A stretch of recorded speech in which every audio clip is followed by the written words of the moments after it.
सो अब हम लोग पढ़ने लगे हैं एपोप्टोसिस का मैकेनिज्म और इसका पैथोजेनेसिस किस तरीके से होती है। तो हमारे पास जो है वो दो पाथवे चलते हैं, एक इंट्रिंसिक पाथवे और एक एक्सट्रिंसिक पाथवे। अब इंट्रिंसिक पाथवे को हम लोग बोलते हैं माइटोकॉन्ड्रियल पाथवे और एक्सट्रिंसिक पाथवे को बोलते हैं डेथ कैप पाथवे या डेथ कैप रिसेप्टर पाथवे। अब पहले हम लोग डिस्कस करेंगे इंट्रिंसिक पाथवे। अब इसके अंदर क्या होता है कि पहले ना हमें ना सिग्नल मिलता है या स्टिमुलस मिलता है, किस फॉर्म में, इस फॉर्म में कि या तो ग्रोथ फैक्टर कम हो गया है या डीएनए डैमेज हो गया या मिसफोल्डेड प्रोटीन प्रेजेंट है। अब डीएनए डैमेज और मिसफोल्डेड प्रोटीन हमें किस सूरत में मिलती हैं, जब हम कोई रेडिएशंस लेते हैं, लाइक जैसे कैंसर पेशेंट्स होते हैं, उनको कीमोथेरेपी दी जा रही होती है तो उनके सेल्स में चेंजेस आना शुरू हो जाते हैं, तो उनका डीएनए डैमेज भी होता है, मिसफोल्डेड प्रोटीन भी होती है। अच्छा, अब इस केस में क्या होता है कि अब ये हमारे पास सेल है, अभी सेल में क्या होता है कि इसको सेंस कर देते हैं BH3 सेंसर्स। अभी जो BH सेंसर है ना, ये एक पूरी फैमिली होती है जो कि ना अलग अलग चीज़ों को ना डिटेक्ट करती है, लेकिन जो यहाँ पे हमें चाहिए होता है ना वो होती है BH3 सेंसर। अभी जाके आगे स्टिमुलेट कर देते हैं फर्दर BCL2 फैमिली को। अब BCL2 फैमिली क्या चीज़ है, ये ना इफेक्टर फैमिली होती है ऑफ 20 प्रोटीन्स BCL, लेकिन जो यहाँ रिक्वायर्ड होती है वो BCL2 होती है। BCL2 की भी दो इंपॉर्टेंट कंपोनेंट्स, एक बैक्स और बैक कंपोनेंट को ही स्टिमुलेट कर देती है। उसके बाद ये BCL2 फैमिली जो बैक्स और बैक कंपोनेंट है, ये जाके अटैच होते हैं माइटोकॉन्ड्रिया की मेम्ब्रेन के ऊपर और यहाँ चैनल्स बना देते हैं। अब जब यहाँ चैनल्स बना देते हैं तो इसकी ना परमिएबिलिटी जो होती है ना वो एनहांस कर देते हैं। और जब इसकी परमिएबिलिटी एनहांस होती है ना तो यहाँ से ना कुछ चीज़ें रिलीज होती हैं। क्या क्या रिलीज होता है, साइटोक्रोम C और प्रो एपोप्टोटिक बॉडीज। अभी साइटोक्रोम C जाके क्या कर देता है, ये एक्टिवेट करता है कैस्पेज 9 को। अभी कैस्पेज 9 जिसने हम लोगों ने फर्स्ट ईयर फिजियो में पढ़ा था कि एंटी कोआगुलेशन में कैस्पेज पाथवे स्टार्ट हो जाता है, जिसमें इंट्रिंसिक और एक्सट्रिंसिक फैक्टर आते हैं, ये वही वाली चीज़ है।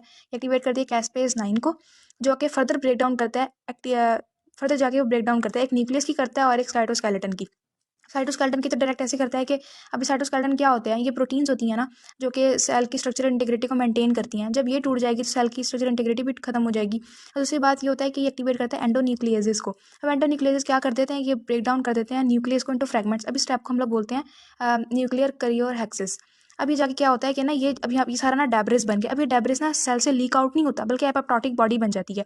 ये फीचर होता है कि नेक्रोसिस का ये फीचर होता है कि जो आपका सारा डेब्रिस है ना वो लीक आउट हो जाता है, तो वहाँ पे इन्फ्लेमेशन हो जाती है। लेकिन यहाँ पे लीक आउट नहीं होता, यहाँ पे एपोप्टोटिक बॉडी बनती है जिसको इनगल्फ किया जाता है।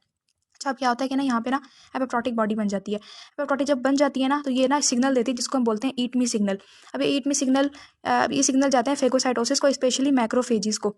इसके बाद जाते हैं उसको सिग्नल देते हैं कि अब ना ये एक्स्ट्रा चीज़ बन गई है और ना इसको ना ले जाओ। इसका सेम ऐसे ही होता है जिस तरीके से हम लोग मतलब घर का वो जो कूड़ा क्रिकेट वगैरह होता है वो सब इकट्ठा करके एक साइड पे रख देते हैं और फिर जो उस पेपर वगैरह होता है उसको ले जाते हैं। सेम इस द केस यहीं पे होता है कि ये ना ये साइड पे एपोप्टोटिक बॉडी बन जाती है और ये क्या कहते हैं, इसको ना ये बल्ज हो जाती है सेल से ना बाहर, इसकी बल्जिंग आउट हो जाती है और फिर सिग्नल मिलते हैं मैक्रोफेजिस को और वो आके ना इसको इनगल्फ कर लेता है, इसको खा जाता है। तो इसलिए इसको कहते हैं इनगल्फ बाय फेगोसाइटोसिस। दूसरा हमारे पास जो पाथवे होता है ना वो एक्सट्रिंसिक पाथवे होता है। इसके अंदर क्या होता है कि ना हमारे पास सिंपल सी बात है, इसको हम लोग बोलते हैं डेथ कैप रिसेप्टर पाथवे। अब जो यहाँ पे रिसेप्टर होता है ना वो ट्यूमर निक्रोटिक फैक्टर 1 होता है।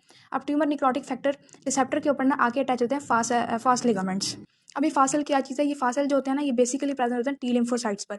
अब जब फासल आके इसके ऊपर अटैच होता है ना तो एक्टिवेट हो जाते हैं अडेप्टर प्रोटीन्स। जब अडेप्टर प्रोटीन्स एक्टिवेट होते हैं तो फिर डायरेक्टली एक्टिवेट कर देते हैं कैस्पेज 8 को। अब इंट्रिंसिक के अंदर एक्टिवेट हो रहा था कैस्पेज 9, अब एक्सट्रिंसिक के अंदर एक्टिवेट होगा कैस्पेज 8। जब ये एक्टिवेट होगा तो अगेन वही वाला प्रोसीजर स्टार्ट हो जाएगा कि एक्टिवेट करेगा एंडोन्यूक्लियेसिस को और साइटोस्केलेटन की ब्रेकडाउन होगी और ये फ्रेगमेंट्स आएगा, फ्रेगमेंट्स पे ब्रेकडाउन होगी और ये एपोप्टोटिक बॉडी बनेगी और इसको इनगल्फ कर लिया जाएगा। Same is the process. अब दूसरी बात ये है कि इसका ना हमें मार्फोलॉजिकल अपीयरेंस नहीं मिलती, वो इसलिए नहीं मिलती क्योंकि ना हमारे पास क्या होता है कि इन्फ्लेमेशन होने से, इन्फ्लेमेशन नहीं होती एक तो, और ना पहले ही जो है वो उनको इनगल्फ कर लेते हैं। अगर हमारे पास इन्फ्लेमेशन होती तो वहाँ डेब्रिस वगैरह होता है तो हम लोग कहते हैं कि या न्यूट्रोफिल ज़्यादा है या कुछ भी हुआ है, तो इसलिए इसकी माइक्रोस्कोपिकली ना हमारे पास अपीयरेंस नहीं, तो इसकी कोई मॉर्फोलॉजिकल हमारे पास वो नहीं होती, अपीयरेंस नहीं होती। बस इसमें एक इसकी बात होती है कि इसके ना न्यूक्लियस को फ्रेगमेंट्स में हो जाती है, न्यूक्लियर के फ्रेगमेंट्स बन जाते हैं और जो किसके साइज़ के होते हैं, न्यूक्लियोसोम के साइज़ के होते हैं क्योंकि एंडोन्यूक्लियोसिस की वजह से। तो बस इसके मैकेनिज्म में ना बस इतनी सी बात ही करनी है।